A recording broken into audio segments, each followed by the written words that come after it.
안녕하세요. 저는 미국에 거주하고 있는 23살 로라라고 합니다. 이번에 혼자 한국 여행을 떠나게 되었는데요.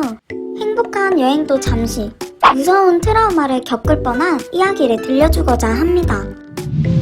제가 이번에 즐겨보던 하이틴 드라마에서 여주인공이 한국 여행을 간 장면을 보았는데요. 그 장면을 보고 저 또한 한국의 K-팝 문화를 느끼고 싶어 여행을 결심하게 되었습니다. 그렇게 며칠간 개인 SNS 수입과 월급을 모아 여행 경비를 마련한 저는 한국으로 떠나게 되었습니다. 한국 여행을 하면서 팬들과도 소통을 가지면 좋을 것 같아 술을 마시게 되었습니다. 방송을 하며 술을 마셨는데 현지에 마시던 술보다 독한 한국의 소주를 맛보고 금세 취해버리고 말았는데요. 결국 방송을 종료하고 숙소를 가기 위해 가게를 나섰습니다.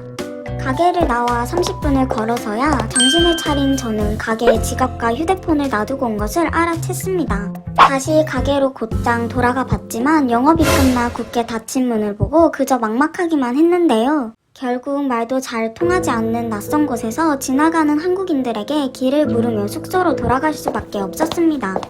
길을 걸어가던 중 어두운 골목길이 나와 무서웠던 저는 빠른 발걸음으로 숙소로 향했습니다. 그러던 중 갑자기 뒤에서 목소리가 들려왔습니다. 저기요, 저기 잠시만 멈춰봐요. 남성들이 술에 취한 듯한 목소리로 계속해서 저를 불러 세웠는데요. 너무나도 그 상황이 무서웠던 저는 그저 앞만 보고 뛰었습니다. 계속 가도 밝은 번화가가 나오지 않고 어두운 골목만이 이어졌습니다. 너무 지쳐 숨을 고르던 중 따라오던 남성들과 다시 마주치게 되었는데요. 지금 저를 따라오는 건가요? 아니요. 놀라셨다면 죄송해요. 저희는 그저 길을 못 찾고 있는 것 같아서 도와주려고 그러는 거예요. 길을 잃은 게 맞나요? 지칠 대로 지친 저는 자포자기한 심정으로 가방을 잃어버려 숙소로 갈 수 없다고 털어놨습니다. 혹시 가게 이름이 뭔지 기억이 나나요? 이름이 양술이었던 것 같아요. 잠시만요. 그러고선 몇 분 뒤 남성들은 SNS에서 가게 주인의 휴대폰 전화번호를 알아내 전화를 걸어 사정을 말한 뒤 사장님께 다음날 가방을 찾으러 간다는 말을 했습니다. 여기는 사람도 잘 안 다녀서 위험해요. 일단 밝은 곳으로 가죠. 네. 밝은 길로 안내를 받은 뒤 남성들이 혹시나 가방 찾는데 어려움이 생기면 연락하라며 휴대폰 번호를 물어봤습니다. 그러고는 잠시 후 어플로 택시를 불러주었는데요. 아까는 제가 오해해서 기분 나쁘셨다면 죄송합니다. 괜찮아요. 그럴 수도 있죠. 조심히 들어가세요. 그렇게 오해를 풀고 사과를 한 뒤 택시를 타 무사히 숙소로 도착할 수 있었습니다. 제가 지금 현금이 숙소에 있는데 다녀와도 될까요? 괜찮아요. 이미 아까 남성들이 어플에서 선불로 결제를 했으니 그냥 가시면 됩니다. 그렇게 얼떨떨한 하루를 보낸 저는 다음날 가방을 찾으러 다시 가게로 향했습니다. 한국인 남성들이 사장님께 사정을 잘 말해준 덕분에 분실된 거 없이 가방과 휴대폰을 잘 받을 수 있었습니다. 휴대폰을 켰는데 새벽에 저를 도와준 두 남성분들로 추측되는 번호로 사진 한 장이 와 있었습니다. 사진은 바로 어제 제가 타고 간 택시의 사진이었습니다. 그 사진을 보고 남성분들이 만일의 사태를 걱정해 찍어둔 것임을 알게 되었습니다. 또한 문자에는 당신의 남은 한국 여행 일정에 조금이라도 도움이 되었으면 합니다 라고 와 있었습니다. 그 사진 한 장과 문자를 보고 마음이 너무 따뜻해지더라고요. 당시 한국의 골목길로 인해 큰 트라우마가 생길 뻔한 저는 그 남성들 덕분에 좋은 일정을 마무리하고 미국으로 돌아갈 수 있었습니다. 저는 그 일을 겪고 앞으로 미국에서 어려움에 처한 한국인을 보면 그냥 지나치지 말고 꼭 도와줘야겠다고 다짐하였습니다. 안녕하세요. 저는 30대 초반 결혼을 앞둔 예비 신랑입니다. 저에게는 어느덧 연애를 한 지 5년이 다 되어가는 여자친구가 있습니다. 여자친구와 최근 사소한 문제로 조금 다툼이 있었는데요. 너무 답답해서 사연을 보냅니다. 오빠, 이거 영상 봐봐. 응? 뭔데? 이게 뭐야? 너무 잔인하지 않아? 난 진짜 동물들을 이런 식으로 잔인하게 도축하면서까지 왜 먹는지 이해가 안 가. 그런가? 네, 그렇습니다. 여자친구가 2년 전쯤 갑자기 육식을 안 먹기 시작했고 급기야 선언을 했습니다. 자기는 이제부터 비건이 될 거라고요. 초반에는 저에게 끔찍한 독축 영상과 여러 가지의 자료를 건네며 공감을 원했지만 저도 사람인지라 그런 걸 보면 육식하는 데 있어서 마음이 편할 것 같지 않았기에 아예 쳐다도 보지 않았습니다. 사실 저는 굳이 채식을 하고 싶은 마음이 전혀 없었기도 했고요. 오빠, 응? 오빠도 비건 한번 실천이라도 해보면 어때? 그냥 며칠만이라도. 나 그런 거 하기 싫어하는 거 너도 잘 알잖아. 알겠어. 그냥 농담이야. 뭘 또 그렇게 정색해? 처음에는 농담 삼아 권하더니 제가 전혀 뜻이 없자 강하게 설득하진 않더군요. 여자친구가 유튜브에서 레시피를 따라해 만들어주거나 비건 요리학원에서 배워온 요리를 자주 해줬는데 입맛에 맞아 맛있게 먹곤 했습니다. 여자친구는 비건 음식을 먹고 저도 먹고 싶은 거 먹으면서 잘 지냈기 때문에 크게 불만 삼을 만한 일은 없었습니다. 저는 이때까지만 해도 문제없이 서로 배려하며 잘 지낼 줄 알았습니다. 그 얘기가 있기 전까지만 해도요. 오빠, 나는 만약에 결혼해서 아이를 낳으면 비건으로 키우고 싶어. 어? 갑자기? 솔직히 이번 추석을 보내면서 시집이고 친정이고 할 거 없이 다 같이 모여 고기며 온갖 음식을 먹는 모습을 보는데 너무 힘들었어. 예전까지만 해도 명절은 그저 즐거운 날이었는데 이제는 사실 너무 견디기 힘들어. 너가 그렇게 힘들어하는지는 몰랐어. 나는 내가 낳은 아이가 그런 무리해서 같이 육식이나 먹으면서 자라는 게 너무 싫어. 뭐라고? 무리? 무슨 말을 그렇게? 나는 아무것도 모르고 자랐으니 육식을 하며 컸지만 아이한테는 진실된 얘기를 하고 동물들과 공존하는 삶을 가르치고 싶어. 하지만 채식만 먹기에는 아이한테 충분한 영양이 섭취되지 않을 것 같은데? 그건 문제 없어. 나 진짜 충분히 공부해서 비건으로도 영양소 섭취하게 할 자신 있어. 오빠는 30년 넘게 인생을 살아왔고 제 몸이니 간섭하지는 않을게. 그 대신 아기는 내 몸에서 키워나온 자식이니 식단만은 양보해줘. 다른 교육은 일괄 터치 안 할게. 진짜 너무 갑작스럽고 충격적이어서 말이 안 나오더군요. 5년 동안 정말 모든 게 저와 잘 맞는다 생각한 여자친구였습니다. 그래서 저와 정반대인 비건임에도 결혼을 생각할 수 있었던 건데 이 문제로 너무 혼란스럽고 그동안 만나왔던 시간이 너무 허무하게 느껴집니다.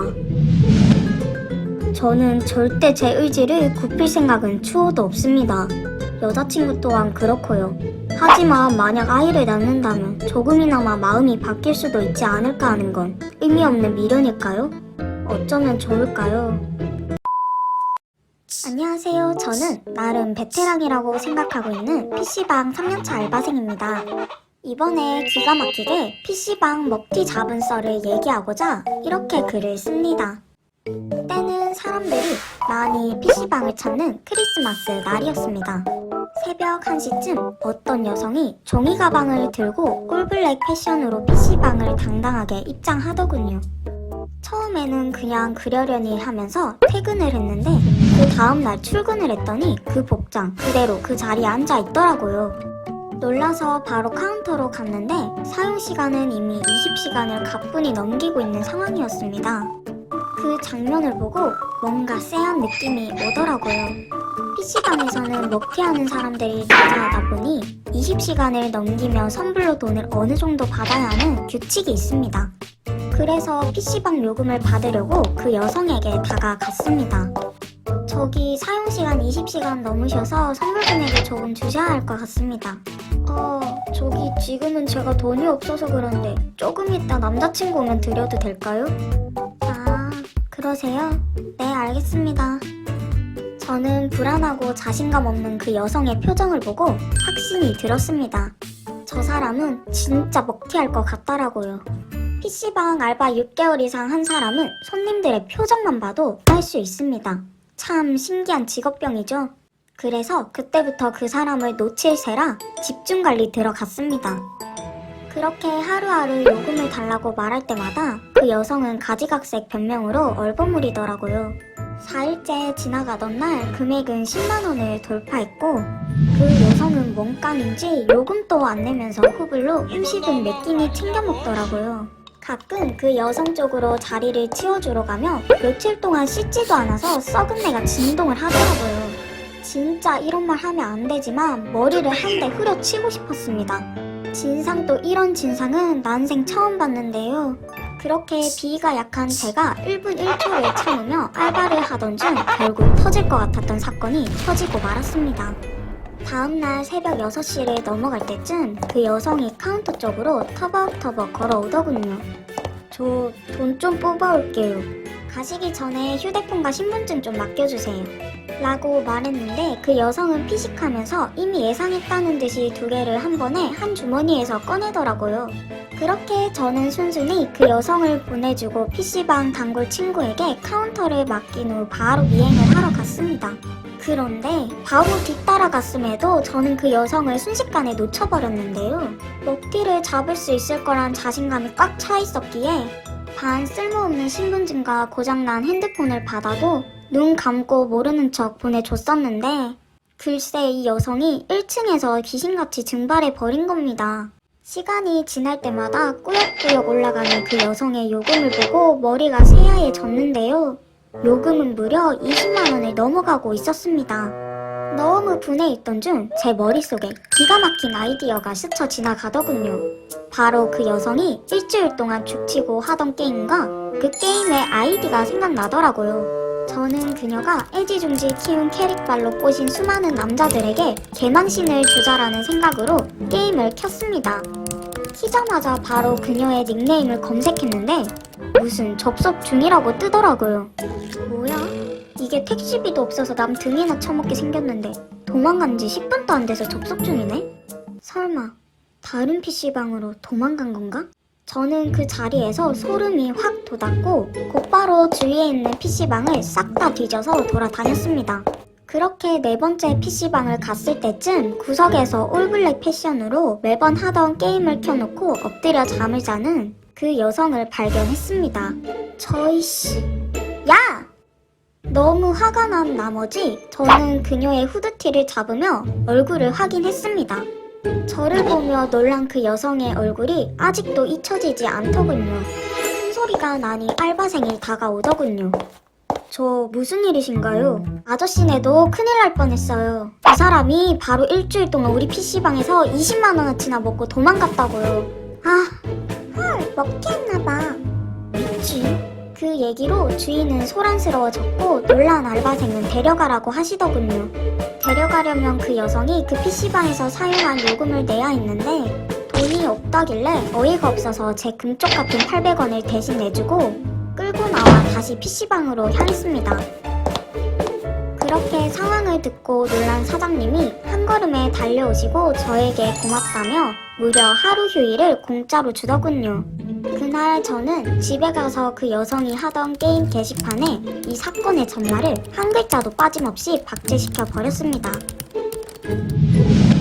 그 일로 그녀가 부끄러운 줄 알면 조금이라도 반성을 하고 두 번 다시는 먹튀할 생각을 안 했으면 좋겠네요.